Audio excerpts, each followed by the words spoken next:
So ayun na nga guys, kana ang very kuana jud diri very anindot na kaayo diri. O di ba? So sa una guys no, kuan pa ni siya mga kabatuan pero karon kay na kuan na siya unti-unti na siyang nasemento, no?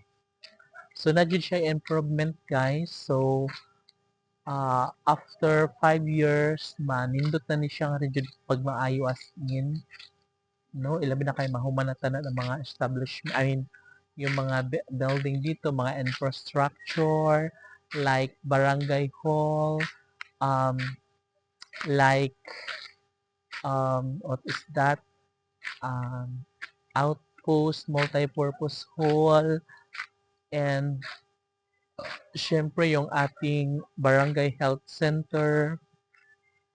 Magkakaroon na dito guys ng elementary school. Yes, maaayos na siya. Although, malapit lang naman yung elementary sa amin guys, doon lang sa kabila. Pero siguro, kasi walking distance lang from here, tapos hanggang doon, ganun lang siya. Halagis, tingnan nyo yung tubig guys, super puno. Oh. Ayan, super puno ang water system natin, yung canal. Sobrang puno at malinaw ang tubig dito, no? Malakas ang tubig guys ngayon, bisan og init ang panahon, no? And pugi, nganong niambak man kada day. Dev, lagi si Pugi nandun, oh. Gi, dali nga rin. So si Pugi guys tumalon. And, ano.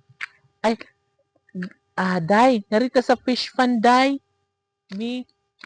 Ato tanan ng fish pan guys, baka makikita natin yung mga isda, baka malinaw ang tubig ngayon. No? So, pag lubog ang tubig, di wala tayo mahimo. Kaya ato lang ba nga makakita tawag isda sa sulod sa fish pond, no? Oy, malay mo merong laman. Ay, di makita guys, lubog jud siya. Ngano ka nga lubog man ang fish pond, no? Ay, tungod na siya kay di ba mura raman siya stagnant. So, nagkaroon siya ng mga lumot bitaw. So, na siya ang tendency nga nahimo siya green. Hindi siya lubog ha. Yung natural green ganyan. Nagiging green siya kay tungod sa iyahang lumot. Naman siya yung mga lumot. Pero gumagalaw yung tubig doon, no? Parang may isda talaga na lumalangoy. Ganon siya, ganon. Super. Noon na adjud siya lumot day.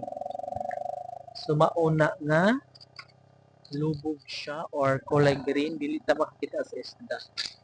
Halik kayo dito, baby. Mimi, wide pugi.